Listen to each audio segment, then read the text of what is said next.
si on peut vous offrir ce programme de formation et de sensibilisation, c'est grâce à un projet Interreg zone fonctionnelle de la zone Alzette-Belleval que la ville d'Esch, le ProSud et la CCPHVA ont mis en place ensemble avec un financement du GECT. On remercie donc beaucoup ses partenaires et on remercie aussi le groupe Culture et Écologie de la ville d'Esch qui a travaillé sur ce programme avec nous. On vous présentera juste après. Ce projet, il s'appelle donc ELO, ou ELO, maintenant en luxembourgeois. On vous en reparlera juste après.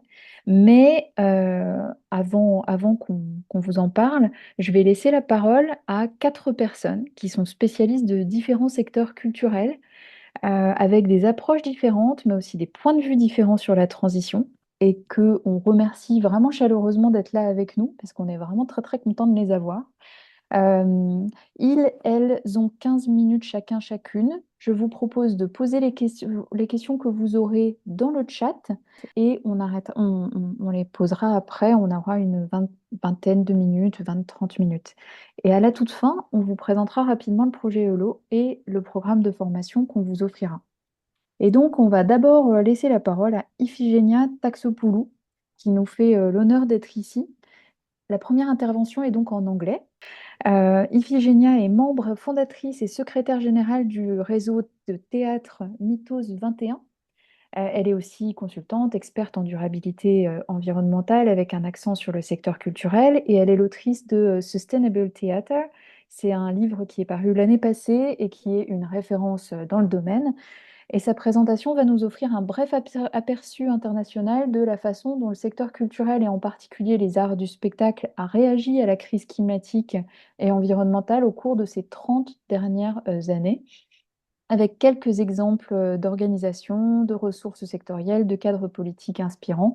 Donc moi, je vais lui laisser la parole. Elle a 15 minutes. Si vous voulez poser des questions ou si vous avez des commentaires, n'hésitez pas à les faire dans le chat.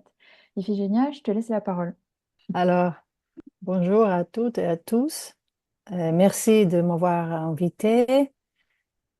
Céline, dont je vais parler en anglais. So, hello from me, everybody. I'm going to present to you part of my research on the area that Céline described about the responses of the cultural sector, in particular the performing arts, in the face of the climate and environment crisis, and with a focus today on cultural leadership and organizational change and climate and cultural policy. So Céline already said a few words. I come from the theater. I have worked in the theater for many years. I am a founding member of Mythos 21, which represents a number of important public theaters in Europe, as you may see, and also an associate partner of Julie's Bicycle. So it is under this hat that I'm here today. I have written this book, Sustainable Theater Theory, Context, Practice, which basically maps the field of this transition of our sector towards an ecological future, which is gradually taking place in the past 3 decades. I have identified 2 major areas of how the sector has responded and is still responding. So one big field is what I call enablers, frameworks for sustainability, which are defined basically by climate governance and how this affects climate cultural policy, and cultural leadership as it changes in the era of climate change through 2 main case studies that I have studied, the National Theatre in London and Sydney Theatre Company. Then the second area of this transition, which I call drivers for action, is what happens in the field. So what we call sustainable theatre in practice, on stage, and in action. And that is basically focusing on sustainable theatre buildings and operations, sustainable production, so how to begin making theatre in a greener way, and also how to think differently in our creative processes. Creative responses to sustainability refers to how dramaturgy and performance have engaged with the topics of environment and climate change, and eventually how the cultural sector and the performing arts in particular are eventually communicating sustainability towards promoting civic engagement and a culture of sharing. So how have theatre and the performing arts responded to the climate and environment crisis? One way is via institutional leadership. And here I'm offering 3 examples of pioneering institutions: Sydney Theatre Company with their project Greening the Wharf, the National Theatre with Anti-Future. Both started very early, 2007, 2006. But even before that, the Opera in Göteborg, who already launched their environmental program in 2004. Then we have institutional innovation. The Opéra de Lyon has worked a lot on sustainable practices. And in the last few years, they have launched a program to green their theater making processes, the sets and costumes and props, and have also launched a joint program with other institutions called Oscar, which is exactly working on the circularity in the world of the performing arts. Then another example from the US is the Portland Center Stage, which already in 2013 became the first cultural building in the United States to achieve a lead platinum green certification. Then among the pioneers, we have the Festival d'Avignon, which started already in 2011 to have an environmental policy. And the Festival d'Aix-en-Provence, which in 2015 already published a guide to share their experience from working in a manner of circularity, what they call the éco-conception des décors, which they applied themselves and they wanted to share with the industry. Then we have artists engaged, the creatives. So creativity and inspiration is another field where we see sustainability in practice. Katie Mitchell is perhaps the most well-known environmentalist in the field of theatre. She has started early on to work in this direction, not only in terms of topics, but also in the way she makes theatre.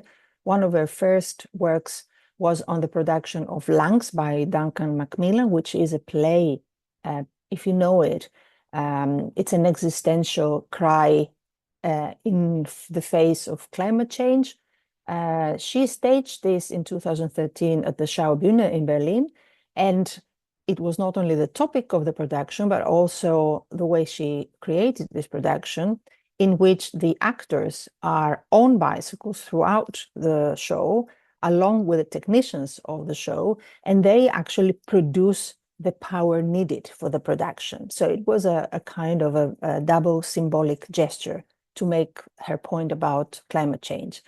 The other photograph is an example of what we call ecoscenography. It's a field that has gained ground in the past few years. One of the early examples is Doniel Werle's design for Peter and their Starcatcher on Broadway, which is entirely made of junk. So the whole set, costumes and props are all found in the junkyards of New York. And this design, in fact, won a Tony Award. Then in the past 3 decades, all this activity, although it has not been so intensive in the first few years, but nevertheless, it has created a wealth of resources and capacity building.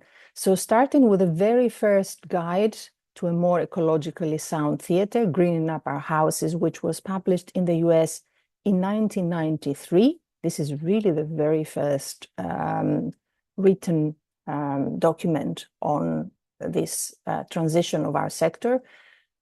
Green Theatre by the Mayor of London in collaboration with the theatre industry in London was published in 2008.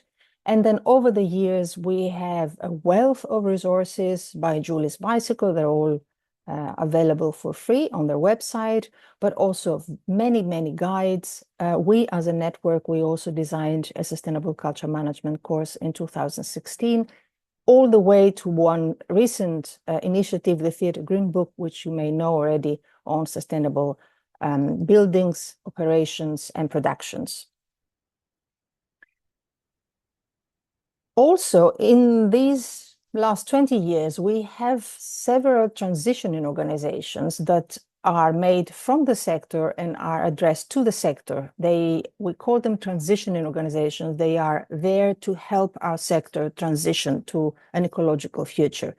For instance, some of the pioneers, the Center for Sustainable Practice in the Arts in the US and Canada, the Broadway Green Alliance, Julie's Bicycle, they were all founded around 2007, 2008. Then Creative Carbon Scotland a few years later, and more recently, Arviva in France or the Canadian Green Alliance. On the other side, we have some interesting practical initiatives. For instance, the Scenic Materials Bank in Hamburg, already operating for 10 years, the New York Materials for the Arts initiative, all of them designed to help the sector endorse circularity and therefore more ecological practices towards sustainability. I very often focus on the National Theatre as an example because it is one of the pioneers. It is a big institution. It has had a lot of impact, not only in England, in the UK, but also across the world, because their project on sustainability has had duration, consistency, innovation, dedication, and it has been endorsed as part of the theatre's public mission. So it is a very holistic approach, and I encourage you to visit the website and have a look at how they present their environmental policy and the main points and the pathway that has led them in the past 50 years to today. So the recent focus is on production. So they're following the Theatre Green Book basic standard, trying to use at least 50% of already existing materials from stock for every production, new production they make, and making sure that 65% of materials from each production are still going to be reused, repurposed at the end of each run. The general idea is that the theatre is committed to become net zero as an organization by 2030. Of course, they have done a lot of work on their buildings, which has required a significant degree of investment, but also different management systems and behavioral changes. So there have been incredible achievements in terms of energy, heating, and water. For example, between 2019 and 24, this year, the building's emissions have been reduced by 26%. And besides, they have also tried to reinforce the biodiversity in the area. So all the open areas of the building are full of plants and flowers, and the roof is planted in the way to be able to attract the bees of the neighborhood and eventually to produce their own honey, which they sell in the theatre's bookshop. A great deal of work has also been done on operations, starting with something which I consider to be very important.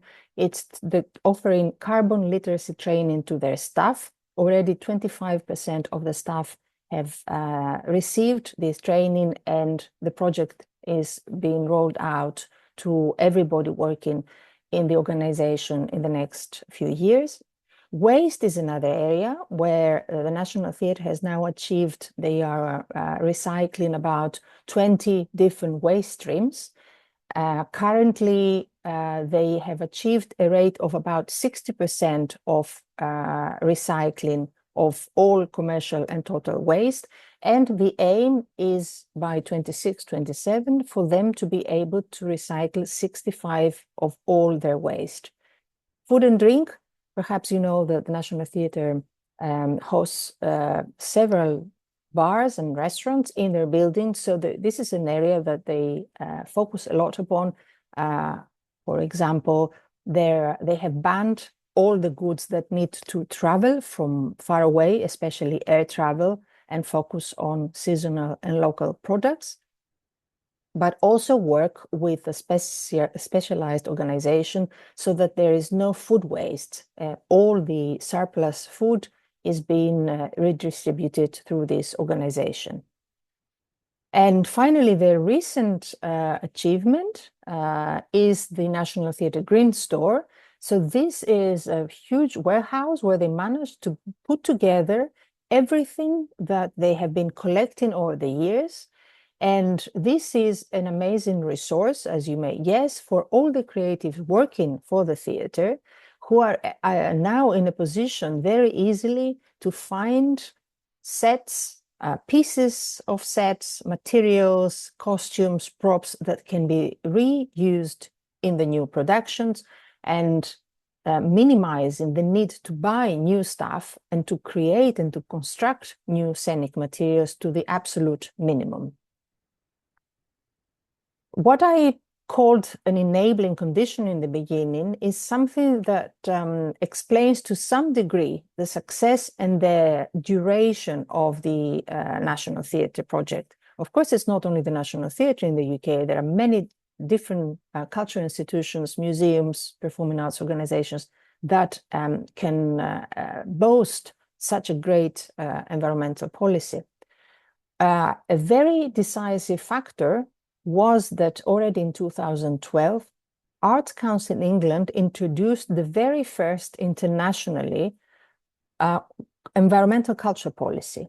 They actually made it a funding requirement for all the subsidized sector to report on their environmental impacts. That meant energy, water, and waste, and to have an environmental policy and action plan in place. Now, this was not an obligation that was just thrown on the shoulders of the cultural sector like that. At the same time, the Arts Council, in collaboration with Julie's Bicycle, created a support program, which included workshops, seminars. The program was intended at building the literacy, the skills, and the capacity in the sector, so that the organizations would not feel that they were being punished, but that they were enabled and they could feel confident to act on climate change in order to reduce their environmental impacts and, of course, fulfill their obligations towards their funding body, the Arts Council.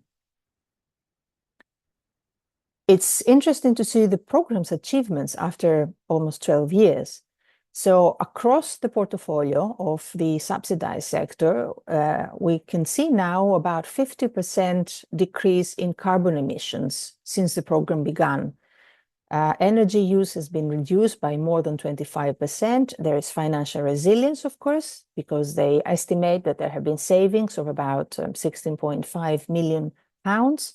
But also, and importantly, a new creative ecology has emerged across the sector with clean technologies, sustainable goods and services, green waste solutions, new skills and knowledge. So the sector is changing from inside. If we look briefly at the European level, better late than ever, the European Green Deal has really started moving all the sectors towards that direction after 2020. In our sector, the culture sector, already since September 2020, the European Parliament called for the greening of culture and education programs of the EU. And perhaps some of you know already that we are in the process of creating guidelines for greening the Creative Europe program. This has had incredible repercussions because all these initiatives that you see here have happened because of that. These are mainly coming from the performing arts, and it's just a fraction of the dozens, if not hundreds, of initiatives across the cultural sector in Europe happening right now. From the SHIFT project, the Carbone la Culture, to Perform Europe for Sustainable Mobility, the SHIFT Culture project for greener culture networks, carbon footprinting in culture institutions in Germany, the IETM Green School, the conference Where to Land, just to mention just a few of the many that are happening right now in Europe.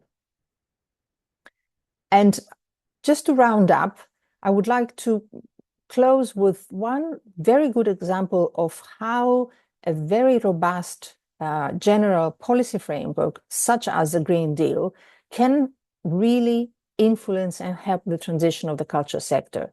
So the Ministry of Culture in France has actually been the very first ministry in Europe to start implementing the idea of sustainable development into the culture sector since 2011.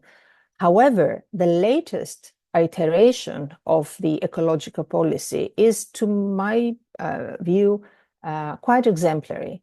So what they call transition écologique is a very thorough and very elaborate policy framework by the Ministry of Culture in France, which provides the culture sector not only with the obligation to transition to a more ecological future, but with everything they need to know or everything they need in terms of support.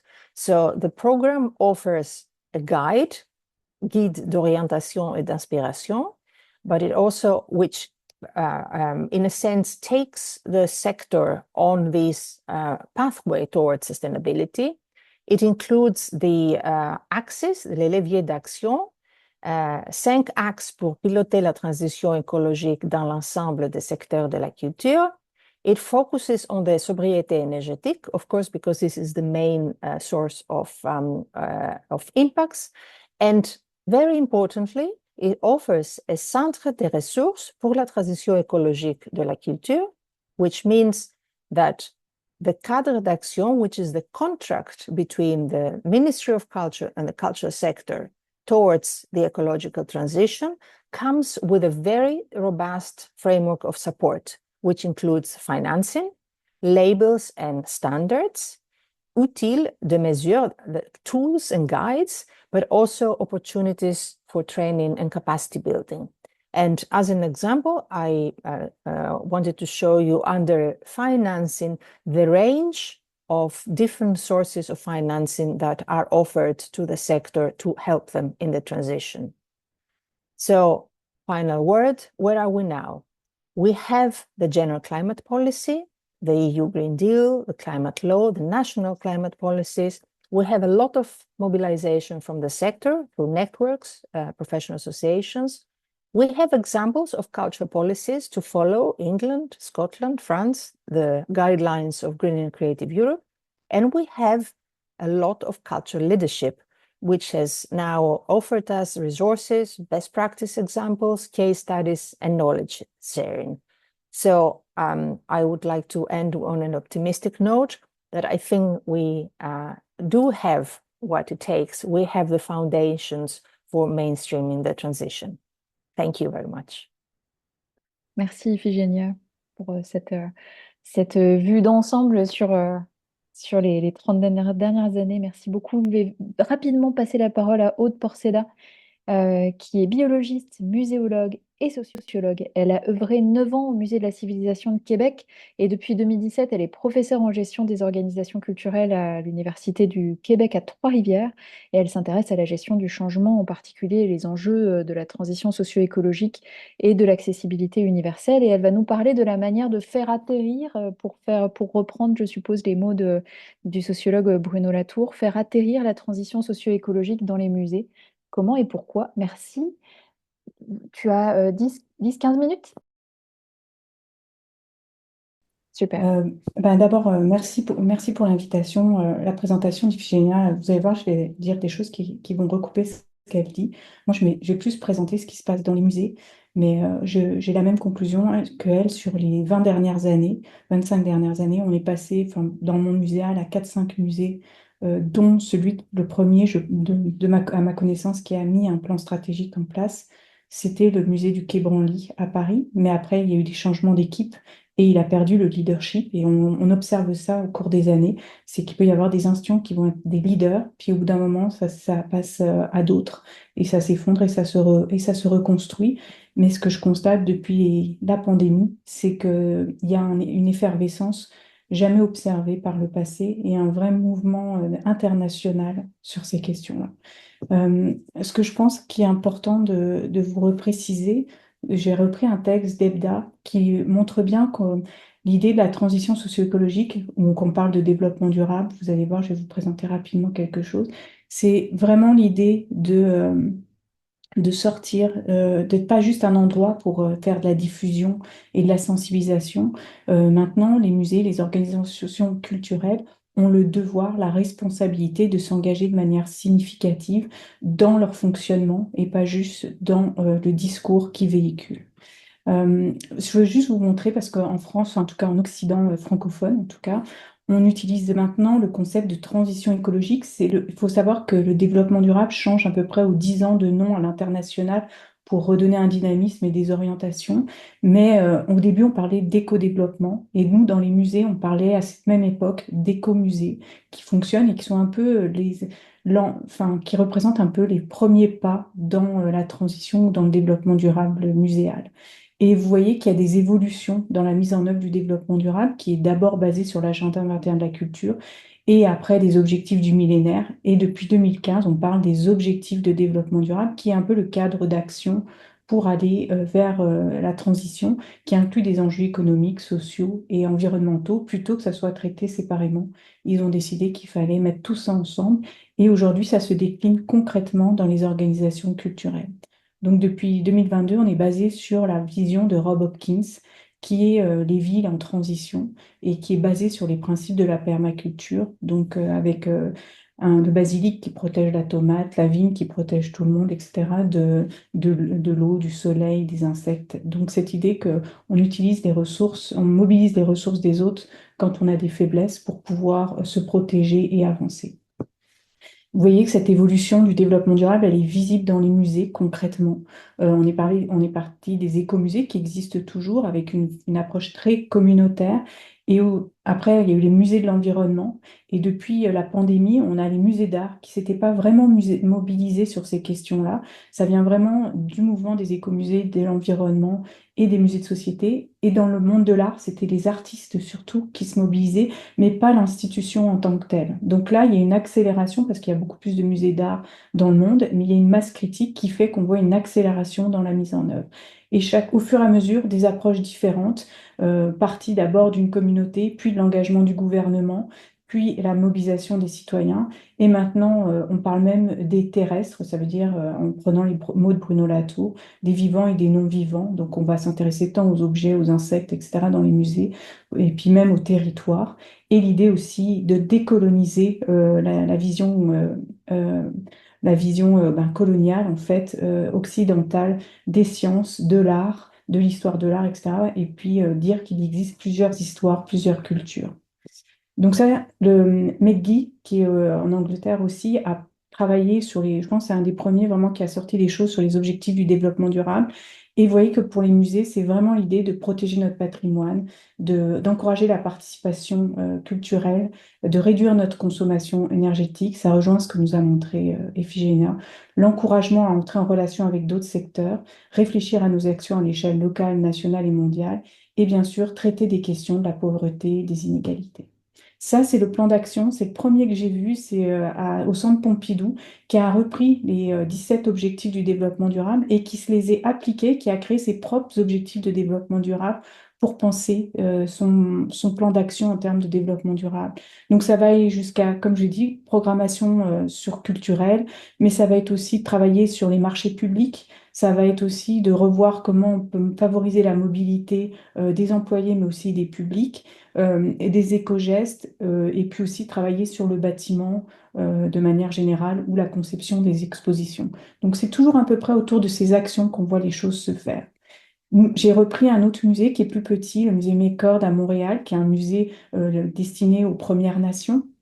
Donc là, vous voyez que eux, ils ont pris, parce qu'au Québec, on est soumis aux 16 principes qui viennent de l'agenda 21. Les ODD sont en train d'arriver dans notre approche. Et eux, ils ont carrément fait ils ont consulté leurs employés, leurs partenaires, leur public, leurs financeurs, etc. Et à partir de tous ces petits groupes de discussion, ils ont créé leur propre plan d'action en reprenant les obligations légales auxquelles on est soumis au Québec. Et ils ont créé 9 principes pour eux et 3 axes d'intervention sur la gouvernance, sur la responsabilité sociale et sur l'éco-responsabilité. Mais eux, ils s'occupent des Premières Nations et au Québec, c'est un enjeu très important.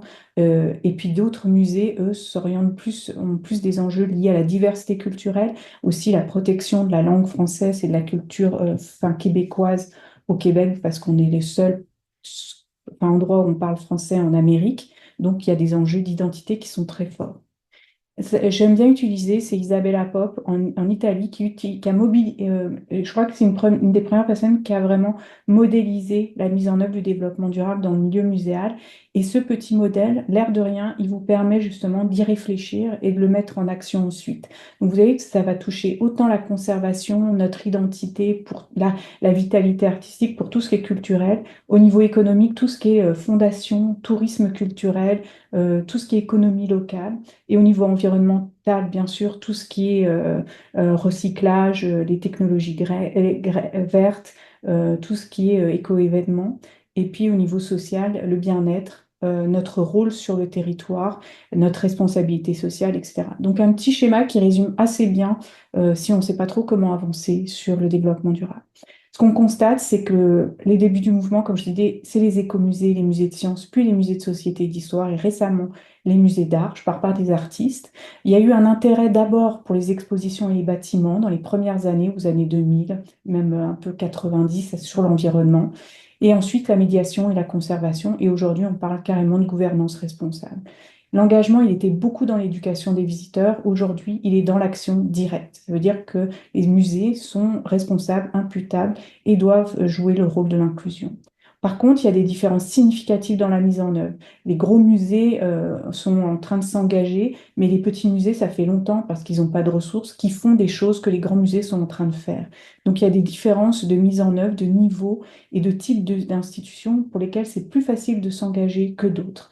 Donc il y a des inégalités et aussi dans l'engagement, parce qu'il y a des personnes qui se retrouvent dans des petites institutions avec toutes les responsabilités et qui finissent par s'épuiser, ou des personnes qui sont dans des grandes institutions mais qui sont seules à croire à cet enjeu-là et qui s'épuisent aussi. Donc il faut vraiment monter une équipe, s'assurer d'un engagement en haut et en bas, jouer transversalement, verticalement, horizontalement avec tout le monde pour pouvoir mener le changement sans s'épuiser. Il y a aussi un changement dans la vision de c'est quoi l'écologie. Et donc, on a toutes les sciences les humanités environnementales qui sont en train de transformer, et aussi l'approche amazonienne, qui sont en train de transformer notre discours sur l'écologie. Et donc, on a une décolonisation de l'écologie, donc cette vision occidentale qui est en train d'être déconstruite pour proposer une autre vision basée sur le concept de plurivers. D'ailleurs, dans Culture et Musée, qui est récemment sorti, vous avez un article sur le musée plurivers de Bazou et qui est vraiment très intéressant et vous devez aujourd'hui vous former aux humanités environnementales et à cette décolonisation des récits parce qu'on entretient dans le discours écologique du machisme, du racisme, etc. Donc, il faut revoir même notre manière de parler de l'écologie. Il y a un intérêt pour la décroissance qui vient questionner beaucoup la place de la conservation parce qu'on doit accumuler, on doit rassembler l'histoire de nos sociétés, mais en même temps, comment on fait quand on n'a plus de place, quand il y a une profusion d'acquisitions et comment on apprend à refuser, à réfléchir à ce qu'on garde ou pas, compte tenu de la place. Il y a actuellement une course à l'outil pour répondre aux exigences politiques et normatives. Il y a 20 ans, je vous assure qu'il n'y avait pas grand-chose. Mais ce qui se fait aujourd'hui ressemble à ce qu'il y a 20 ans, mais en multiplié par 1000. Donc, vous avez beaucoup de possibilités. Après, c'est de trouver le vôtre, parce que quand on transpose ce que les autres ont fait, si on ne passe pas par l'expérience de faire soi-même, souvent ça s'écroule un petit peu. Il y a beaucoup d'essaimages de projets, parce que c'est la seule manière de changer une culture organisationnelle. Et puis, on voit que selon les pays, il y a des groupes d'acteurs qui sont plus engagés que d'autres. Il y a des besoins de connaissances sur cette décolonisation des savoirs, sur des outils simples, aussi il y a beaucoup de communautés de pratiques qui se mettent en place toutes seules. Nous, au Québec, on a Muséco qui travaille sur l'éco-conception. On a des projets pilotes aussi qui sont inscrits dans des enjeux à long terme et pas à court terme, sinon ben, c'est toujours la même chose. Et on voit qu'il y a de plus en plus de soutiens qui se mettent en place et aussi des lois, des règles, des normes qui sont en train de se modifier à l'échelle nationale et à l'échelle sectorielle pour pouvoir faire face aux injonctions contradictoires, donc aux paradoxes que peut amener la mise en œuvre de la transition écologique. Donc là, je vous ai mis des exemples, mais il ne me reste pas beaucoup de temps, de ce qui se fait en conservation avec des musées engagés. Le musée d'ethnologie de Genève est pas mal bon sur tout ce qui est justement décolonisation, ouverture des réserves, réinterrogation justement de la place d'acclimatisation. Les normes climatiques à l'échelle internationale sont en train d'être revues. Tous nos pourcentages d'humidité, etc., sont questionnés et re-questionnés complètement. Vous avez l'écomusée du Fier-Monde qui travaille beaucoup avec les communautés et qui n'a pas finalement en soi quelque part de collections accumulées. C'est les gens qui détiennent les collections. Donc plein de modèles différents qui vont réfléchir sur les principes de conservation, sur les normes climatiques dans les bâtiments, sur les processus d'accès aux objets qui étaient avant réservés qu'aux conservateurs et aux scientifiques et maintenant qui commencent à être accessibles aux communautés et aux citoyens, des politiques d'acquisition jusqu'au refus d'objets, d'engager des conservateurs spécialisés en changement climatique. On a au ROM, Royal Ontario Museum, en Ontario à Toronto, mais aussi des concours de design sur les bâtiments. Pour les expositions, ça tourne. En France, on a un qui vient de sortir, c'est assez bon, l'Écothèque des Augures. C'est une super boîte à outils. On avait en France le Palais des Beaux-Arts de Lille, qui est un des actuellement qui est le musée à suivre. Nous, au Québec, c'est le musée McCord actuellement, mais comme je vous dis, ça change. On a aussi une réserve des arts, donc c'est un lieu de ressourcerie, mais qui marche bien avec le monde des arts vivants. Mais le monde des musées, des fois, c'est pas si simple de faire affaire, d'aller dans des ressourceries, se doter, etc.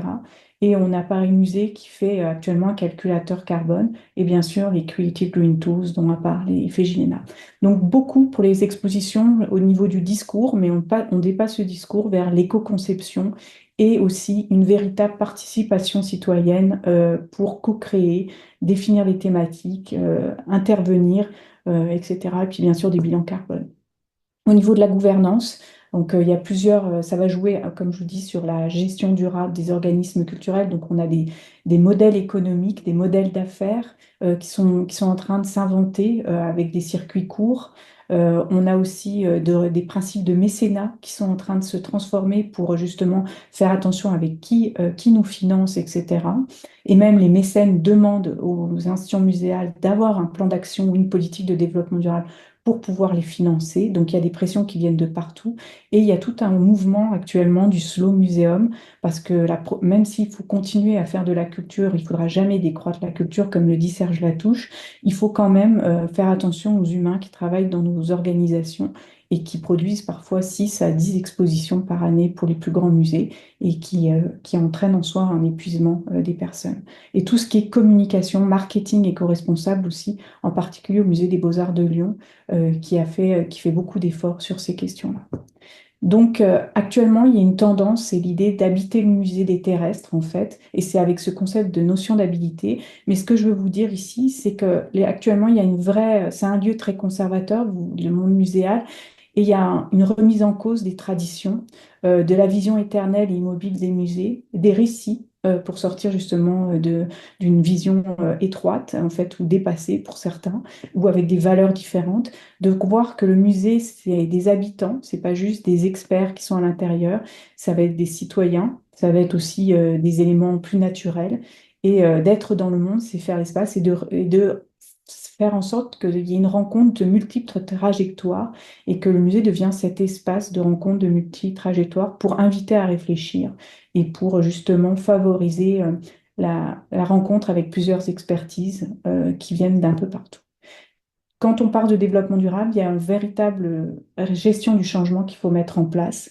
Et si on ne dépasse pas, vous voyez, quand on a un choc, vous l'avez bien vu avec les tableaux dans les musées d'art qui ont été projetés enfin des soupes qui ont été projetés dessus, il y a eu tout de suite une réaction de colère et de peur, voire on a mis des gardes et puis on a mis toute une protection.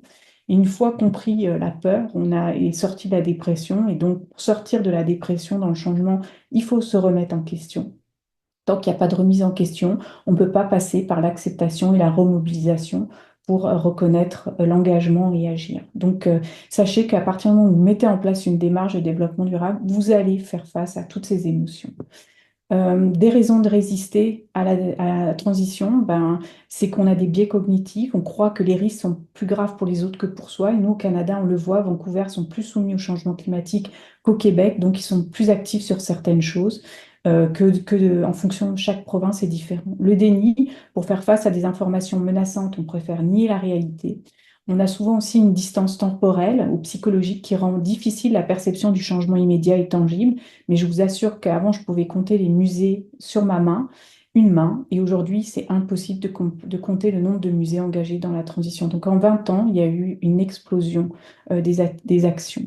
Et des fortes habitudes dans nos styles de vie de consommation. On est peu réceptif aux messages de l'urgence, d'où parce qu'il y a beaucoup d'éco-anxiété. Donc attention, il ne faut pas faire peur, il ne faut pas moraliser. Il y a tout un discours d'action, de mise en action et de référents crédibles qui est important pour assurer, pour favoriser les gens dans le changement. Donc c'est ça, faire appel à une motivation égoïste, sociale et altruiste, et puis des activités participatives. Donc, au regard des mutations en cours, il faut s'acculturer à la décolonisation, réaliser vos cahiers de doléances. En fait, c'est comme a fait le musée Mécord, mobiliser tous vos acteurs et acteurs vivants et non vivants d'une certaine manière pour identifier vos controverses et mettre en place des solutions. Creuser vos controverses pour reprendre le contrôle des incertitudes. Créer vos cercles politiques pour agir collectivement. Et ça peut être dans votre localité, mais ça peut être à l'international, parce que des fois, il y a des choses qui viennent de Chine ou d'Amérique du Nord ou je ne sais pas d'où, de réinterroger vos intérêts, vos valeurs, vos croyances et le rôle de chacun, et pour entrer en action. Voilà. Donc, dans un monde en transition, prenez des risques. Ce n'est pas grave d'échouer. Il y en a plein d'autres qui l'ont fait avant vous. L'adversité est une chance à saisir. Et l'important, c'est de tenter l'action, d'essayer de mobiliser autour de soi, de réussir à agir collectivement en aspirant confiance, voire d'imposer un sens humain à l'incertitude. Voilà. Merci de votre écoute. Merci beaucoup. Merci beaucoup, Aude, pour, euh, pour ces mots de conclusion. On va enchaîner tout de suite avec Julie Grassaber, qui est chercheuse, qui a été chercheuse sur le projet de recherche Culture for the Planet mené à l'Université de Lausanne. Et cette étude dresse un état des lieux de la durabilité dans les grandes institutions culturelles à travers le monde. Et je te laisse la parole. Tu as 15 minutes si possible. C'est bon là, vous voyez? C'est tout bon. Ok, très bien. Merci beaucoup. Merci pour toutes ces interventions précédentes. Je rejoins effectivement tout ce qui a été dit précédemment. Moi, ça fait depuis 2019. Je suis un peu le nouveau bébé dans la scène de la culture et durabilité. Donc, ça fait depuis 2019 que je travaille sur ces questions de culture et de durabilité. Et moi, quand j'ai commencé, ça ressemblait plutôt à ça. Donc, peu d'initiatives, principalement dans les pays anglo-saxons. Comme Iphigénie a présenté, j'en ai effectivement raté quelques-unes, vu que ça fait bien plus longtemps que ça existe. Mais ce qu'on peut surtout voir, c'est que maintenant, en 2024, ça ressemble beaucoup plus à ça. Et encore, ma slide n'est sûrement pas assez grande pour tout faire apparaître, toutes ces initiatives. Donc, d'un côté, je suis probablement meilleure chercheuse actuellement, mais il faut aussi reconnaître que le secteur s'est réveillé très récemment sur ces questions de durabilité et très rapidement. Il y a une grande reconnaissance de son rôle et de ses responsabilités. Effectivement, les institutions culturelles, elles ont un rôle important, donc elles ont vraiment au bénéfice d'une grande confiance de la part d'un public qui est nombreux, qui vient visiter chaque jour ces institutions culturelles et qui vient précisément pour réfléchir, apprendre, ressentir des émotions. Donc tout ça, c'est des éléments qui sont vraiment clés quand on parle de transition et c'est pour ça que ces institutions culturelles, elles ont un rôle important à jouer autant en changeant leurs propres pratiques, mais aussi en inspirant l'action dans d'autres secteurs et dans le quotidien de nombreuses autres personnes. Et ça, c'était donc le point de départ du projet Culture for the Planet qui a été mené à l'Université de Lausanne avec le professeur Martin Muller et moi-même, où le but, c'était vraiment de faire un état des lieux de toutes ces initiatives et d'où en était le secteur et confirmer certains ressentis qui avaient été faits et légitimer en fait des recommandations sur la base de faits scientifiques. Le but, c'était vraiment de rester proche de la pratique. Donc pour ça, on avait des partenaires pour d'abord des entretiens exploratoires qui ont confirmé la pertinence de cette étude. On a co-développé aussi un panel d'experts et d'expertes pour suivre cette recherche et on a aussi mené des entretiens avec un certain nombre d'institutions identifiées comme pionnières sur les questions de durabilité. Alors peut-être que certains noms vous font réagir. On sait qu'elles sont pas toutes parfaites, mais il y a toujours un élément qui mérite notre attention parce que ce qu'il faut savoir aussi, c'est qu'en tant qu'institution culturelle, on ne peut pas être enfin, si on veut être parfait sur toutes les dimensions, après on fera plus rien. Donc il y a toujours des éléments intéressants à venir piocher dans différents types d'institutions, que ce soit des arts vivants ou les musées. Et voilà. Donc, pour faire un état des lieux, la première étape, c'était d'identifier sur quoi les organisations culturelles peuvent agir. Effectivement, on ne peut pas se positionner si on ne sait pas sur quoi. Et souvent, il y a une vision de la durabilité qui est plutôt comme ceci, où on a tendance à réduire durabilité égale gaz à effet de serre, émissions de gaz à effet de serre, alors qu'en fait, c'est beaucoup plus complexe que ça. Donc, dans le projet, les premières étapes, c'est d'identifier des dimensions spécifiques au secteur culturel pour avoir cette vision globale de la situation. Et ça s'est matérialisé dans ce modèle qu'on a appelé The Sustainability Star, qui reprend des dimensions de gouvernance, en fait, qui sont des éléments transversaux et nécessaires à toute transition, des aspects sociaux en jaune et des aspects environnementaux. Je ne vais pas aller dans le détail de ça, mais on pourra revenir si jamais sur ça. Mais l'idée, c'est surtout de garder en tête qu'il y a plusieurs dimensions sur lesquelles agir, notamment gouvernance sociale et environnementale, et qu'on ne peut de nouveau pas traiter toutes ces dimensions, mais c'est toutefois important de se questionner sur plusieurs dimensions avant de choisir ensuite ses priorités. Et d'un point de vue académique, ce modèle, il a aussi servi pour faire un sondage, donc auquel 206 institutions ont participé à travers le monde et qui sont situées en fait sur ce modèle à travers des 8 dimensions sociales, environnementales et les 4 questions de gouvernance pour arriver à un score de 0 à 100 et d'identifier aussi les éléments moteurs et les difficultés. Le premier résultat que je trouve intéressant et qui rejoint aussi ce qui a été dit dans les 2 précédentes présentations, c'est que la durabilité, c'est un phénomène récent au niveau stratégique. Donc, ça ne veut pas dire que rien ne se passait. Il y a beaucoup de choses qui se faisaient. Ce serait vexant si je disais que rien ne se faisait avant. Mais les questions n'étaient pas forcément toujours au niveau du management. C'était plutôt des petites actions et quelques institutions, effectivement, très pionnières sur ces questions-là qui agissaient. Mais ça manquait encore de cohérence et de fondement stratégique. Et pourtant, on va voir par la suite que c'est vraiment quelque chose d'extrêmement important. Si je vais plus dans le détail dans les différents scores au travers de ces 3 sphères identifiées, on voit surtout que les dimensions environnementales sont encore un peu à la traîne, on va dire. C'est là où il y a encore le plus d'efforts à fournir. En tant qu'institution sociale, c'est normal qu'elles aient agi sur les questions sociales en premier, les enjeux de démocratisation culturelle dont on discute aussi depuis plusieurs années. Mais il y a eu aussi une tendance à se cacher un peu derrière une culture qui serait bonne en tant que telle et qui lui permettrait de ne pas forcément se questionner pour traiter en plus de ça les aspects environnementaux. Donc, on voit que les aspects environnementaux sont encore un peu à la traîne et il y a une nécessité d'agir sur ce niveau-là. Si on zoome un petit peu sur l'aspect de gouvernance, on voit un résultat intéressant, c'est qu'il y a de plus en plus d'engagement dans le secteur. Ça commence vraiment à être reconnu. Par contre, et que ça c'est implémenté aussi dans les visions, les missions de ces institutions. Par contre, il y a encore ce gap qui existe, ce palier qu'il y a à implémenter réellement des mesures et à les communiquer. Et c'est bien de pas trop communiquer, on veut pas être accusé de greenwashing, etc. Mais par contre, c'est important quand même de communiquer sur ce qu'on a essayé pour justement promouvoir ce partage d'expérience, cette espèce de comparaison positive pour créer une dynamique dans le secteur qui est de plus en plus en train de se produire parce qu'on voit vraiment des résultats très différents entre le début de l'étude et la fin de l'étude en plus de quelques années. Ça a vraiment énormément changé. Donc, ce qui motive ces engagements, on voit que c'est un enjeu de plus en plus stratégique. Donc, 64% des institutions ont noté la pertinence stratégique de s'intéresser aux questions de durabilité.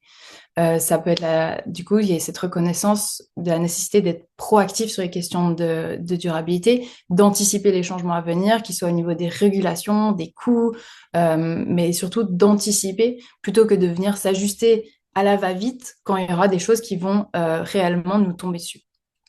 Et un autre point important, c'est que ces green teams, donc des équipes internes, souvent transversales, c'est très souvent le point de départ de ces questions-là, mais ça reste très rapidement limité en fait.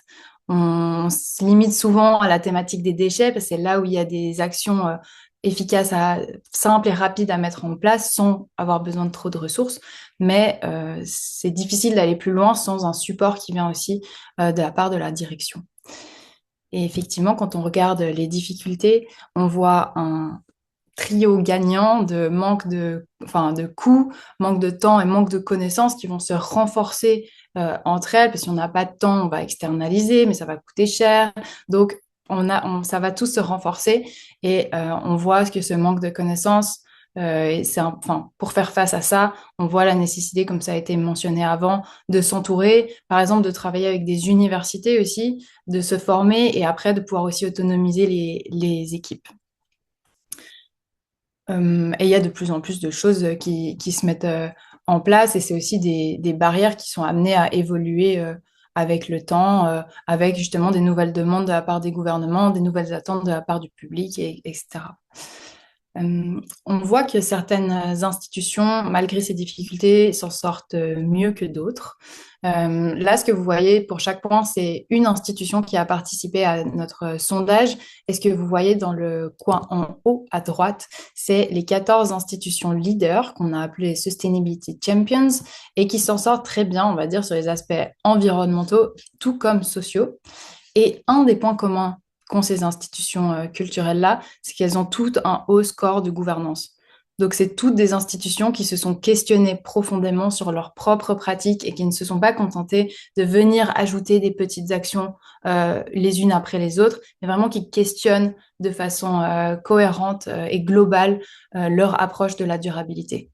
Et ça, c'est vraiment un facteur clé pour quand on vient se positionner quand on veut agir sur ces questions de durabilité, même si ça peut faire peur, il faut d'abord se questionner pour avoir une vision globale et choisir ses priorités. On ne peut pas agir sur tout, mais il faut choisir ses priorités parmi tout ce qu'on a pu identifier. On a identifié d'autres facteurs au niveau du score de durabilité. Donc, les institutions qui avaient une green team performaient mieux que les institutions qui n'en avaient pas.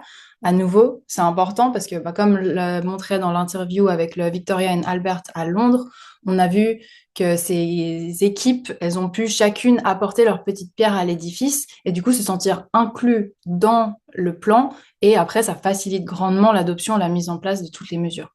Par contre, c'est important d'avoir un soutien qui vient aussi de la direction et c'est bien comme premier pas, mais ce n'est pas suffisant.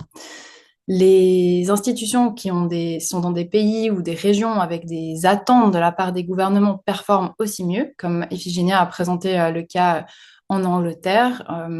Effectivement, toutes ces institutions, il y a eu cette obligation de reporting en tout cas, et ça a vraiment eu des conséquences très importantes sur ces institutions-là. La taille de l'institution, elle explique aussi une partie du résultat, en tout cas pour la sphère de gouvernance et pour les aspects environnementaux. C'est-à-dire que les plus grandes institutions, elles ont plus de facilité à traiter de ce qui n'est peut-être moins du daily business comme les enjeux sociaux, mais à aller au-delà.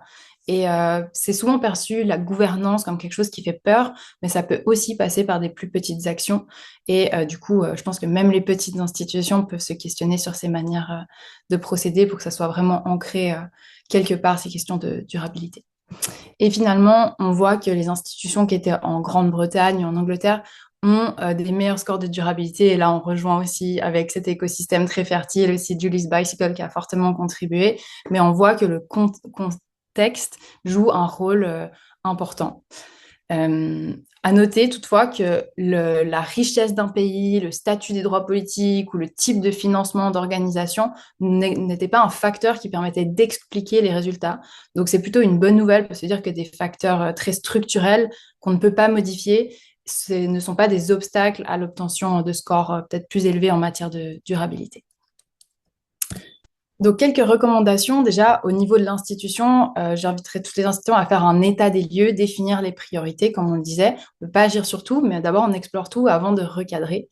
Ça permet vraiment d'aboutir à une démarche intégrée en lien avec sa mission, d'avoir un plan d'action concret avec un budget, des responsables, mais aussi en cohérence avec les politiques, d'identifier les opportunités qui peuvent découler de ça, parce que par exemple, on peut avoir accès à des nouveaux financements en intégrant les questions de durabilité, on peut avoir une satisfaction accrue de la part de son personnel, on peut être plus attractif aussi pour l'externe, et finalement, au niveau macro, on se rend compte qu'on a besoin de plus en plus d'outils, de transparence, de partage d'expérience, donc des journées comme Céline organise aujourd'hui, c'est vraiment parfait pour ce genre de choses, c'est aussi ce qui ressortait dans les entretiens, il y a de plus en plus de choses qui se passent, mais en fait, il n'y a rien qui est consolidé, on ne sait plus par où regarder. Donc, explorer, échanger et retenez ce qui est pertinent pour vous. Donc, pour conclure, les choses bougent. J'ai rajouté Coprog encore à la liste. Les choses bougent et en tant que toutes les institutions, tous les acteurs pourraient le faire. Je finirai sur cette citation d'un directeur d'un musée qui dit: nous sommes une institution sociale, donc nous reflétons et devons refléter les intérêts et les préoccupations de nos communautés, et certainement la durabilité en fait partie. Et une approche globale de la durabilité où on a la chance d'avoir une programmation pour faire passer ces messages, mais aussi de questionner ses propres pratiques et ne pas oublier ce qu'on fait dans son quotidien en fait en tant qu'institution. Voilà, je vous remercie. Merci beaucoup, Julie. Super, merci beaucoup. Et tu as tenu 15 minutes. Impeccable. Je passe la parole très rapidement à Eddy Pierres, qui est directeur de l'association VART et qui organise le festival Panorama de Morlaix depuis 97. Je vous en ai parlé plusieurs fois, en tout cas du côté luxembourgeois. Il est aussi directeur associé du projet de création de plateformes culturelles dans l'ancienne manufacture des tabacs de Morlaix, le SIOU. Et après l'édition 2022 du Festival de Morlaix, qui a réuni 24 000 spectateurs, il s'est retrouvé face à un choix, comme vous l'êtes souvent, j'imagine. Soit il faisait encore plus gros avec l'espoir de remplir les caisses, soit il restait raisonnable en réduisant notamment les jauges. Et il va ici nous parler de ce choix et de ses conséquences. Eddy, je te laisse la parole. Oui, bonjour à toutes et tous. Alors, je n'ai pas de PowerPoint, donc mais c'est bien parce que je vais pouvoir aussi réagir et prendre en compte les interventions avant. Et pour commencer, d'ailleurs, je pourrais parler de gouvernance puisque ça a été évoqué par Julie précédemment. Dire que je suis directeur, comme l'a précisé Céline, mais je suis aussi cofondateur de WART et ça a une importance parce que dans nos choix récents, cette question de la transition et de la transmission sont, à mon avis, intimement liées. Et nous sommes deux cofondateurs, pour faire simple, hein, de cette structure il y a 27 ans, moi, en tant que directeur aujourd'hui général, et puis Joran, qui est directeur artistique. Donc forcément, c'est un projet très incarné historiquement, comme le sont souvent les festivals, en tout cas en musique actuelle, avec une forte incarnation, une histoire, mais dans le cadre de ce changement, ce qu'on visait aussi là, c'était instinctivement, consciemment ou pas, c'était la question de la transmission. C'est pour ça que je dis que les deux me semblent très très liés. Comment on pouvait faire de ce projet très incarné un projet d'équipe et pouvoir passer le flambeau, même si on l'a pas conscientisé exactement comme ça aujourd'hui, avec un tout petit peu de recul, c'est ce que je pense, c'est que je pense que ça aide à faire de ce projet un projet d'équipe et non plus un projet de fondateur. Donc voilà, donc ce qui s'est passé effectivement, c'est qu'on a décidé de changer le format du festival. Hein. Pour faire simple, le festival Panorama jusqu'à là représentait un tiers du budget de la structure. Hein. On est aussi producteur, accompagnateur d'artistes comme Zao de Sagazan par exemple, ou Jeanne Haddad. Aujourd'hui, il va représenter à peine 10% du budget général, et en incluant ce projet local dont Céline a parlé, de plateforme culturelle au sein de l'ancienne manufacture des tabacs à Morlaix. Donc voilà, on a eu envie de changer ce modèle de festival, un peu symboliquement, on a commencé par le festival, parce que pour nous, l'objet festival est un objet symboliquement très fort pour communiquer sur ces questions de transition. Et puis, comme vous le savez peut-être, et sûrement, les festivals, en tout cas en France, mais je crois globalement un peu partout dans le monde et en Europe en particulier, sont confrontés à des problématiques de taille, d'équilibre de budget, même quand ils sont complets. Et donc, nous, on a voulu arrêter en quelque sorte cette course à l'échalote, on pourrait l'appeler comme ça en France, et penser un peu différemment notre modèle, en commençant par donc le festival. J'ai eu du mal au début à assumer ce terme de décroissance, non pas qu'il me déplaise, mais dans le cadre de la promotion, je vais utiliser ce mot-là, de notre nouveau format de festival, il est toujours un peu compliqué et complexe d'utiliser le mot décroissance. On s'est rendu compte parce que pour le public, il ramenait à moins. Donc, on a eu du mal à assumer ça au début. Aujourd'hui, on l'assume. Donc, on a parlé de transition, on a parlé de décroissance.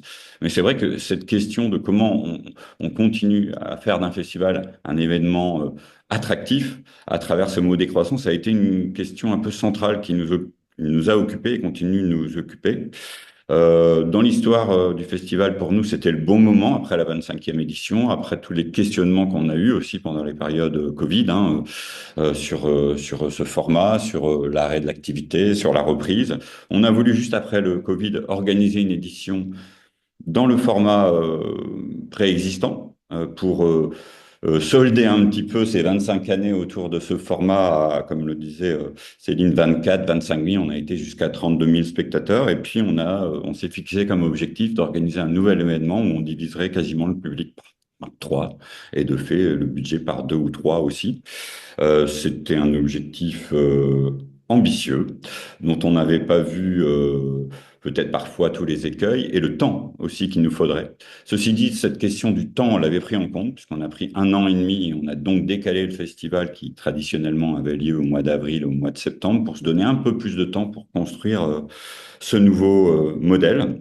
Ce que je veux dire, c'est que c'est vraiment notre histoire particulière, unique, c'est notre chemin, et qu'il n'y a pas du tout dans notre projet l'idée d'amener avec d'autres, avec nous d'autres. Si c'est le cas, tant mieux, hein, si on fait des petits, tant mieux, mais il y avait l'idée vraiment que ça soit lié à notre histoire, à notre ancrage territorial, réinterrogé à travers ce changement de format de festival. Les raisons qui nous ont amenés vers là, c'est effectivement, je l'ai déjà évoqué, la question du modèle économique. Faire plus gros, pourquoi? Est-ce qu'on aurait même équilibré si on avait fait plus gros?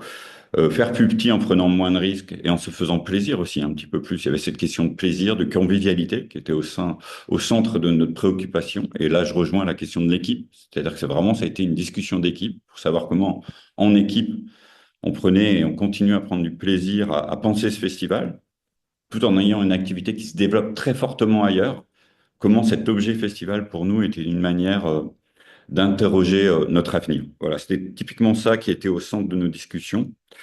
Et puis aussi toutes les accumulations de contraintes qui deviennent très lourdes à porter dans le cadre d'un festival, post-attentat, Covid, réglementation sonore. Voilà, on avait envie de mieux maîtriser notre modèle, peut-être à une plus petite échelle. Je vais prendre un simple exemple ou deux exemples très pragmatiques. On a accueilli jusqu'à là 13-14 000 festivaliers. On a une moyenne d'âge sur le festival de 22-23 ans, donc c'est très très jeune. On a forcément, puisque c'est un festival essentiellement, je ne l'ai pas dit, de musique électronique, des questions de prévention, de sécurisation très importantes. Et on est arrivé à la limite un petit peu de ce qu'on voulait faire en termes de restauration responsable, locale, etc. Puisque très sincèrement, la première de nos préoccupations était quand même de nourrir les festivaliers à 2, 3 heures, 4 heures du matin, puisque le festival allait jusqu'à 6 heures du matin. Donc voilà, on arrivait à une limite un peu de ce qu'on savait faire en termes de tri, de développement durable. Et donc on a choisi de repenser ce modèle aussi pour mieux maîtriser retravailler par exemple plus avec de la restauration locale. Voilà un petit peu les objectifs qui nous animaient dans cette reformatage du festival que j'évoquais juste avant. D'autres éléments qu'on avait envie de mieux maîtriser, c'était les questions de la parité et de la diversité de notre programmation. Et en fait, on s'est rejoint sur ce point-là avec le directeur artistique pour dire que peut-être on avait fait le tour de ce qu'on avait envie d'accueillir en termes de tête d'affiche en musique électronique. Et peut-être que ce qui nous importait, c'est ce qui a toujours fait l'ADN du festival, c'est-à-dire la découverte, euh, l'accompagnement, et que on arrivait à une limite de ce qu'on pouvait faire en termes, par exemple, d'égalité homme-femme, en termes de programmation sur le festival, parce qu'aujourd'hui, dans les musiques électroniques, même si ça progresserait fortement, on compte quand même encore sur les doigts d'une main ou les deux doigts de deux mains les têtes d'affiche, notamment DJ internationales féminines. Il y en a, mais elles sont souvent très demandées. Et donc, en fait, on voulait repenser le festival un peu différemment, aussi pour avoir plus de liberté sur les questions de programmation. On s'est rendu compte que de décroître le festival, ça nous donnait d'autant plus de liberté là-dessus. Je parlais de questions d'équipe tout à l'heure. Ça nous a permis aussi de créer un groupe de travail sur la question de la programmation pour que Jean ne soit plus tout seul et qu'il travaille avec les membres de l'équipe. Dans l'équipe, il y a aussi des chargés de diffusion bookers, hein, on est tourneur. Donc, il a pu travailler avec cette équipe qui est plus jeune aussi, puisqu'on est un festival quand même qui est beaucoup basé sur la nouveauté. Donc voilà, ça a été aussi une manière à différents endroits d'impliquer l'équipe dans le projet. Et aussi de développer la question de la proximité et de l'expérience spectateur qui reste quand même le centre de notre projet festival, c'est-à-dire cette question à la fois d'une programmation qui défriche et d'une immersion dans un univers. Et on avait l'impression que sur ce format de festival, on ne savait plus le faire. Donc on a voulu se recentrer sur ce format centre-ville, puisque désormais le festival a lieu et aura lieu en centre-ville, dans l'ancien quartier de la Manufacture des Tabacs, qui est un lieu magnifique, patrimonial, dans lequel la mise en lumière de ce lieu était plus évidente que sur l'ancien site, qui lui était un parc des expositions en périphérie de Morlaix, qui correspondait plus à nos aspirations et surtout au projet local qu'on développe désormais sur ce lieu qui s'appelle donc le Sioux, en centre-ville, et qui lui aussi est inscrit dans cette manufacture des tabacs. Alors les prérequis pour organiser cet événement nouveau format, c'était quand même, vous vous en doutez bien, le soutien indéfectible des collectivités locales. Le Festival Panorama s'autofinance à 70%, mais 30% du festival est financé par les collectivités locales, par les organismes professionnels.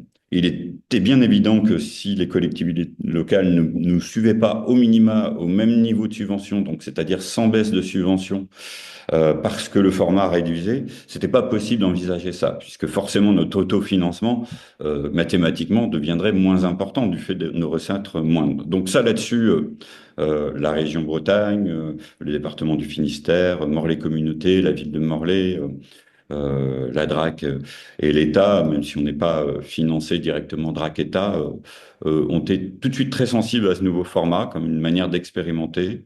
Donc ça, voilà, ce soutien-là a été très fort, mais le soutien aussi des partenaires privés et mécènes, ce qui était moins évident. Mais on a rencontré, je pense, avec eux, alors pas sur les mêmes niveaux de financement, hein, puisque le festival baisse en termes de volume financier, mais on a quand même rencontré aussi certaines de leurs aspirations actuelles sur même sur des grosses ou très grosses entreprises internationales, puisqu'on a encore quelques partenariats de ce niveau-là, notamment avec les brasseurs.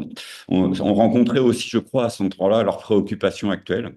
Et donc, on a été agréablement surpris de voir qu'ils étaient capables de continuer à nous suivre sans nous demander tout le temps des chiffres, plus de spectateurs, plus d'impact média. Et d'ailleurs, à propos de l'impact média, c'était aussi une préoccupation du président-maire, président de l'agglomération et maire de Morlaix, de savoir comment le festival allait continuer à être un vecteur d'attractivité pour le territoire. Et il a fallu un peu de temps pour le convaincre. Et je crois qu'il est aujourd'hui convaincu que ce nouveau format pose plein de nouvelles questions, n'enlève rien à la qualité de l'événement, au nombre d'artistes présents et du coup à la qualité médiatique et au récit qui s'expose là par rapport au territoire. Donc voilà un petit peu pour quelques éléments. On a et on travaillera, hein, je ne l'ai pas dit, mais la prochaine édition aura lieu du 4 au 6 avril 2025. Cette année, on a décidé de ne pas avoir d'édition, hein, pour prendre le temps de bien construire la prochaine édition et de la remettre au mois d'avril. Voilà, on a fait sur cette première édition nouvelle 2023 une petite erreur à notre sens. C'était de positionner le festival en septembre, qui est pour nous une époque moins propice. Et donc, on a décidé de reprendre un peu le temps. Et ça, c'est important de le dire aussi. Notre projet de festival, de nouveau festival, on a tout de suite dit qu'il s'inscrirait sur une durée longue de 4-5 ans, ce qui n'est pas facile à expliquer au public, mais nécessaire pour imaginer un nouveau modèle. Et donc, à partir de là, on a mis en chantier un certain nombre de choses, à travers des groupes de travail. J'ai parlé tout à l'heure du groupe de travail autour de la programmation, mais évidemment autour du développement durable. On a un certain nombre de groupes de travail qui impliquent à la fois les salariés de la structure et le conseil d'administration, avec un chargé de développement durable qui accompagne cette transition sur 4-5 ans avec nous. Donc voilà, c'est tout ça qui est à l'œuvre aujourd'hui. Plein de questionnements, des questionnements aussi liés tout bêtement au fait qu'au moment où on dégrossit un festival, on met aussi en danger certains partenariats. Je pense tout simplement au partenariat transport qu'on avait jusqu'à là avec la SNCF, partenariat SNCF Région Bretagne. Bah forcément, à partir du moment où le festival se relocalise, la question des transports en commun qui vont permettre aux festivaliers de rejoindre le festival d'un peu partout en Bretagne se pose, puisque forcément la SNCF ne peut plus mettre de dispositifs aussi importants. Donc c'est vrai que ça pose d'autres questions sur les modes de transport, puisque même si le festivalier s'est relocalisé, on a encore besoin, sur un événement électro, techno, du public étudiant qui vient des grandes villes, puisque le festival est à Morlaix, 16 000 habitants, 60 000 habitants pour l'agglo. On a besoin des habitants de Rennes et des étudiants qui viennent de Brest ou de Rennes. Voilà, donc plusieurs chantiers donc effectivement engagés. Mais vraiment, on est aujourd'hui satisfait, on regrette pas du tout ce changement et ce virage. Il interroge beaucoup de choses. Il va forcément, dans les années à venir, interroger beaucoup de choses sur le reste de nos activités. Et d'abord, par rapport à notre projet local, c'était notre première volonté de réinterroger ce projet local et le projet de territoire sur 4-5 ans. Voilà, c'est un petit peu aussi de cette manière-là qu'on s'est mis au travail à travers un travail qu'on fait aussi avec d'autres acteurs bretons, puisque j'ai été engagé, moi, il y a peu, dans une action qui s'appelle Redirection, à travers le collectif des festivals bretons engagés pour un développement durable et solidaire. Et on s'est donc mis autour de la table pendant 6 mois avec une quinzaine de directeurs de festivals et de salles bretonnes pour voir comment on allait pouvoir amener la transition, la redirection au sein de nos équipes et comment on allait pouvoir partager nos compétences pour aussi pouvoir être plus forts ensemble. Je pense notamment à ces questions que j'ai abordées précédemment sur les partenariats privés. Évidemment, il y a des enjeux à cet endroit-là. Comment on passe du partenariat avec une multinationale, comment on devient plus fort ensemble pour amener des entreprises locales ou régionales à, euh, à pouvoir nous accompagner dans cette transition. Voilà, c'est des questions, en tout cas à l'œuvre, très pragmatiques. Mais moi, j'ai toujours considéré, au-delà de l'aspect militant, qui appartient à chacun, que très pragmatiquement, cette transition était nécessaire à notre survie à long terme par rapport à nos modèles économiques. Voilà, je m'arrêterai là-dessus pour laisser peut-être la place ensuite à l'échange. Merci beaucoup, Elie. Merci à tous et à toutes. Eh ben merci aux quatre intervenants, intervenantes. On voit ici que à travers vos interventions que la transition écologique c'est quelque chose de global. C'est quelque chose qui dépasse largement la question des gobelets en plastique. Et que vous abordez ça tous les quatre de manière globale, notamment en parlant beaucoup de gouvernance. Et aussi, je l'ai remarqué avec beaucoup de co-bénéfices finalement, hein, puisque vous êtes partis euh, tous les quatre sur les questions de transition et vous êtes arrivés à des questions beaucoup plus larges, beaucoup plus générales. Ce que je voudrais faire, c'est passer la parole très rapidement à la salle. Alors pour le moment, Julie pose une question. Elle voulait savoir Je suis curieuse de savoir comment ont réagi les festivaliers et festivalières face à cette redirection. Eddy. Ouais, c'est une question essentielle et centrale. Je l'ai plus ou moins évoqué quand je parlais de comment on présente ce changement. Ce que j'ai pas dit, c'est qu'on avait fait un communiqué de presse, à mon avis, très explicite, très clair et qui a fait beaucoup parler d'ailleurs, puisqu'on l'avait sorti au moment du MAMA event à Paris pour expliquer ce changement. C'est vrai que le public, les professionnels ont très vite compris l'enjeu. Pour le public, soyons clairs, un public d'une moyenne d'âge de 22-23 ans, pour certains qui suivent le festival depuis 4-5 ans, mais souvent pas plus, puisqu'on a un renouvellement de génération, et tant mieux, mais aussi on a un public qui reste fidèle pour quelques années, puis qui change, à l'exception effectivement d'un public local qui nous connaît depuis longtemps. C'est vrai que cette question du long terme, soyons clairs, elle est très très compliquée à travailler avec le public. Et à cet endroit-là, c'est une pression énorme. C'est une pression énorme auprès des équipes qui nous disent, par exemple, parce que cette première édition en 2023 avait plein d'écueils, il y avait plein d'endroits où on n'a pas réussi ce qu'on voulait. Et ça a été plein de questions en interne, mais aussi parce qu'il y a une pression, effectivement, de réussir tout de suite. Et que le public, lui, le temps long, bah, il ne se rend pas compte trop ce que c'est. Lui, ce qu'il attend, c'est la programmation quand même, de manière générale. Et je pense qu'il nous faudra 4-5 ans pour qu'un public comprenne notre histoire et ce qu'on est en train d'essayer de mettre en place.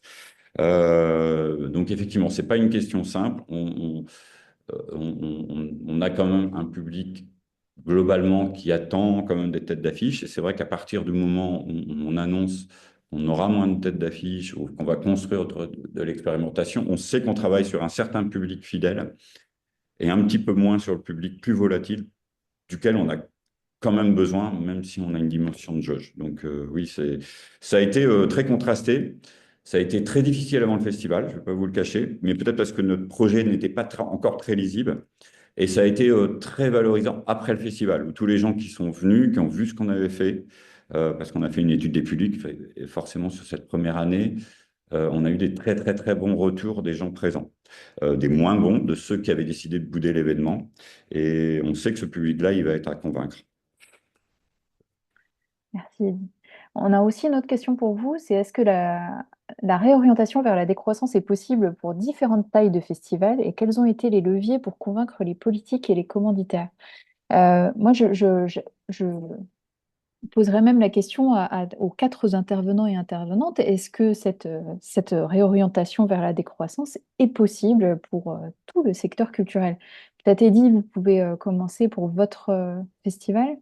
Bon, faut être honnête, on avait des politiques et locaux et au niveau de la région de Bretagne très sensibles à ces questions-là. On a à la vice-présidence de la région Bretagne Culture, je ne sais pas si c'est une vice-présidence, mais en tout cas, l'élu Culture est une ancienne directrice de festival, Béatrice Massé, transmusicale de Rennes. Donc on avait des gens quand même très très attentifs. On a un président-maire très attentif à ces questions-là, même si quand même, je l'ai dit tout à l'heure, il était un peu surpris quand même de notre choix de prime abord, mais on a eu des élus qui ont su lui expliquer que c'était sûrement la bonne voie. Donc on a vraiment eu beaucoup d'écoute. On a eu la chance d'avoir beaucoup d'écoute d'élus très sensibles. Maintenant, la question qui se pose aujourd'hui, c'est la question des dispositifs qui accompagnent ces transitions. Aujourd'hui, on entend beaucoup qu'il y aurait des dispositifs, qu'il faudrait des dispositifs, mais depuis qu'on a mis ça à l'œuvre, nous ou d'autres, aujourd'hui, on n'a pas vu réellement ces dispositifs très pragmatiquement se mettre en place pour accompagner cette transition. Euh, voilà. Et l'autre question, c'était sur les tailles de festivals. Oui, c'est est-ce que toutes les tailles de festivals peuvent être Alors, concernées par la décroissance? nous, je l'ai redit, c'est notre histoire. Je ne pense pas que les festivals changeront la face du monde, mais que symboliquement, en termes d'image, on a quelque chose à jouer, effectivement. Je pense que les festivals sont très médiatiques, donc effectivement, c'est plutôt à cet endroit-là que ça se joue, me semble-t-il, et qu'effectivement, je pense qu'un gros festival qui maîtrise son modèle, mais qui sait le faire évoluer en prenant en compte tous les défis actuels en termes de transition, peut être aussi un atout pour la filière, pour pour expliquer au public, pour communiquer avec le public et pour échanger sur les questions de transition. Voilà. Donc, je pense qu'il faut un peu de tout dans ce monde, euh, mais je pense que pour les plus gros festivals, en fait, oui, je ne l'ai pas dit, mais nous, notre chance, entre guillemets, c'est quand même d'avoir une multi-activité. Ce qui fait qu'on n'est pas dépendant économiquement du festival. C'est-à-dire qu'aujourd'hui, pour l'association WART, baisser la taille du festival par 3, ça ne met pas en péril notre fonctionnement et les 23 salariés de la structure. Donc c'est quand même, pour être honnête, plus facile de changer le format du festival quand on sait que diviser notre budget par 3 ne mettra pas en péril les différents voilà, les salariés de la structure, quoi. Mhm, effectivement. Euh, je poserais bien la question, par exemple, à Aude. Est-ce que tu penses que les musées peuvent aussi prendre cette voie de la décroissance? Ou alors, c'est pas une question qui se pose pour le moment? Si, l'ICOM, ils ont fait ICOM France, il y a quelques semaines, a fait tout un congrès là-dessus, enfin une rencontre là-dessus à Rouen, je crois. Et elle, elle se pose bien, en fait, mais comme l'avait dit Latouche, Serge Latouche, qui a été invité, qui est un des penseurs de la décroissance en France, il a dit, moi, je trouve que la culture ne doit pas décroître, parce que s'il n'y a plus de culture, on est un peu mal parti. Mais par contre, il dit, c'est vraiment, il faut l'appliquer au fonctionnement des institutions, donc réfléchir justement à notre productivité d'événements, etc. Et à notre manière de penser notre économie, notre modèle financier. Mais ce qui se passe, c'est que, il y a des enjeux d'image, et comme l'avait dit, il a aussi souligné Julie, les gens qui commencent à s'afficher sur les changements climatiques, etc., ils ont un peu peur parce qu'ils savent qu'ils ne sont pas exemplaires. Il n'y a aucune institution culturelle exemplaire et elles ne le seront jamais. Je pense qu'il faut rester très humble sur notre capacité à faire les choses. Et comme l'a dit Eddy, c'est une histoire de chaque institution en fonction du dirigeant et de l'équipe qui est là et des élus qui sont présents. Et on le voit même dans les théâtres d'Iphigénie, Iphigénia. Moi, ce que je pense, c'est que au Musée des Beaux-Arts de Montréal, ils avaient envie d'aller vers le Slow Museum, mais c'est une des institutions phares à Montréal et au Québec. Et donc, ils se disent comment on peut faire un discours de la décroissance. Donc, maintenant, ils utilisent plus le concept de ralentissement, plus que décroissance, qui est un engagement politique. En fait, c'est un slogan politique. Et donc, là, on entend plus parler de ralentissement que de décroissance. Et ils essayent de réfléchir à la fois sur le ralentissement du collectionnement, le ralentissement du nombre d'expositions, etc. Mais le problème, c'est quand c'est utilisé, ce concept-là, et par exemple, les personnes qui travaillent dans la fondation ou les ressources humaines ou les ressources financières, quand il y en a dans les grandes institutions muséales, ils se disent si on ralentit, on doit couper des emplois. Et donc, je pense, et ce qu'Eddie a dit sur le fait que tant qu'il n'y a pas d'impact sur les personnes qui travaillent avec nous, on peut réfléchir à ça, mais dès qu'on s'engage dans ça, il va falloir, il faut faire attention en fait. Donc, c'est plein de questions en fait qui se posent actuellement. Mais c'est un discours qui est en train qui se développe parce que là, les gens sont fatigués. Et c'est beaucoup de femmes dans le milieu des musées. Donc, il y a beaucoup d'engagement et en même temps beaucoup d'épuisement. Donc, voilà ce que je peux dire, mais ça rejoint ce que Eddy dit. Et puis, Oui, c'est ça. Merci. Ouais, ça rejoint effectivement d'autres problématiques. Pour Iphigénia, j'ai une question. Are small theaters as committed as big theaters? How do you see the future? Uh, First of all, we have a problem of definition because small, medium, and big theater is difficult to find a common definition across the world internationally. But let's say that no, there is a big difference. Smaller theaters usually struggle with their survival, and even if they want to, they need to be in a very supportive context, such as in the UK or perhaps now in France, in order to be able to engage with sustainability. So in a sense, for them, sustainability is more financial sustainability rather than environmental sustainability. So usually the spotlight is on the big theaters and especially the big public theaters. who are considered to be serving a greater public mission as well, as it was already mentioned here. So we usually see the big public institutions, whether it's theaters, operas, or museums, enter this pathway more often than the smaller institutions. And in fact, in the UK, because it became very clear that although all the cultural institutions of all the different sizes were obliged to work towards sustainability, it was soon after the first few years, it was soon clear that they were not able to do so at the same pace, with the same resources, in terms of finances, human resources. And this is why the latest versions of the Arts Council policy create different strands. So you have the smaller and medium theaters, and you have on the other side the big theaters, a program which is called Spotlight, which recognizes that institutions like the National Theatre or the Covent Garden Opera or the big museums are in a different position. And if you want, they also have a different responsibility towards society. So the answer is no, but it's not because smaller theaters are not interested. There are a variety of reasons why they do not follow as much as the bigger institutions. Mhm. Merci beaucoup. Et peut-être une dernière question pour Julie. Est-ce que tu as vu, tu as une vue d'ensemble et plus spécifiquement sur les grandes institutions? Qu'est-ce qui t'a surpris lors des premiers résultats et comment tu vois la suite de cette tendance? Bon, il y a beaucoup de résultats qui ont conforté quand même des choses dont on se doutait déjà, on va dire. Mais ce que je dirais que j'ai trouvé plutôt particulièrement intéressant, c'est la diversité des manières de s'impliquer et des raisons derrière lesquelles on s'implique. Donc, de voir comment on part parfois d'un projet très spécifique qui enclenche une réflexion des équipes, peut-être des Green Team, qui va engager la direction, etc., avant d'aboutir à une démarche beaucoup plus cadrée, beaucoup plus globale. Et par exemple, c'était le cas de l'opéra La Monnaie à Bruxelles, en Belgique, qui a d'abord décidé de faire de la place dans ses stocks en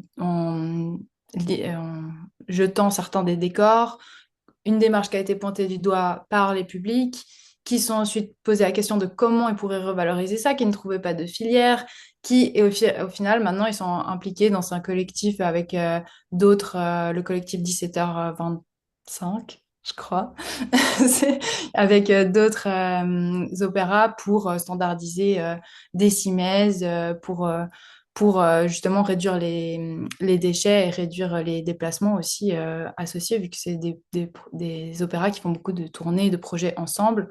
Donc ça, je trouvais que c'était intéressant de voir comment, en partant d'une petite action, en fait, on s'en vient à questionner toute son institution. Et c'est une porte d'entrée qui est à chaque fois différente selon son institution. Le musée d'ethnographie, justement, de Genève, à la base, il se questionnait beaucoup sur ses collections, voilà, les questions justement de colonisation, comment on peut traiter ça. Et maintenant, ils questionnent leur propre gouvernance interne. Donc, c'est vraiment comment on entre dans ces... C'est plutôt le processus que j'ai trouvé intéressant plutôt que les résultats, on va dire. Et puis pour la suite, justement, je pense que chaque institution doit trouver un peu sa place, sa porte d'entrée.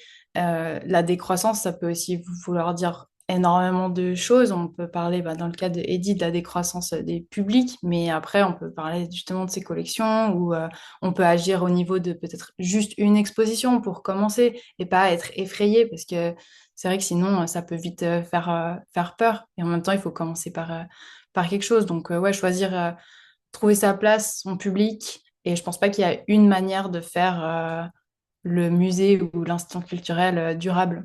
Et bon, pour moi, ce qui est important aussi, c'est que c'est jamais une fin. Enfin, voilà, on est toujours dans un process. Être durable, c'est un processus continu.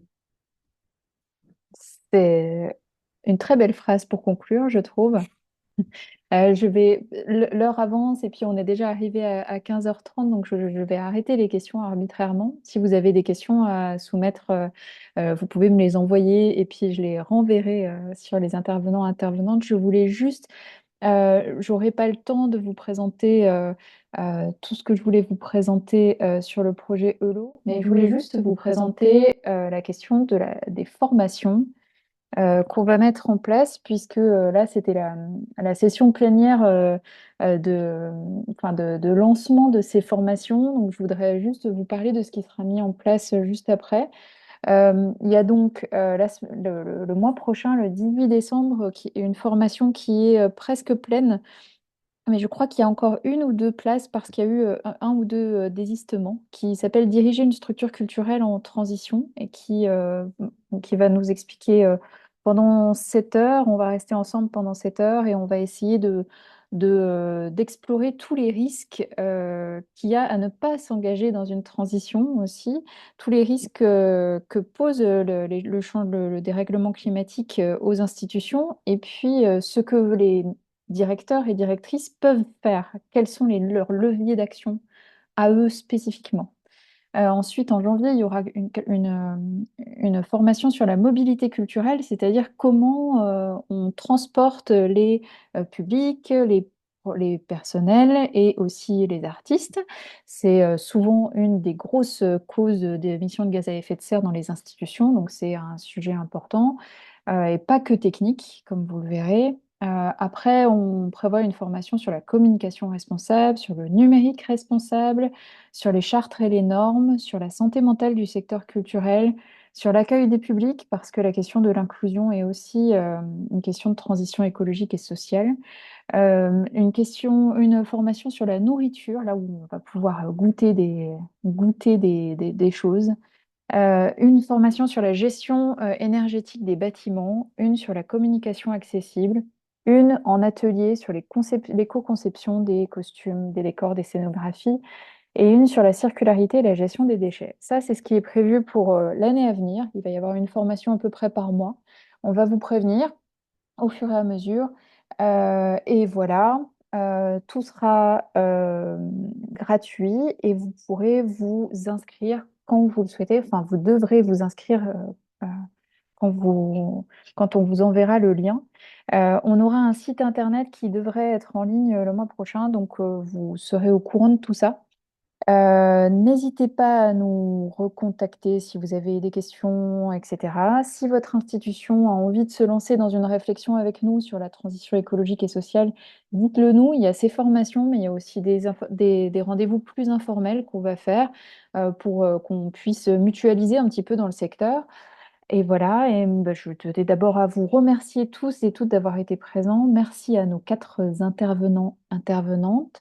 Et puis, je vais vous dire à bientôt, je l'espère. Et merci encore.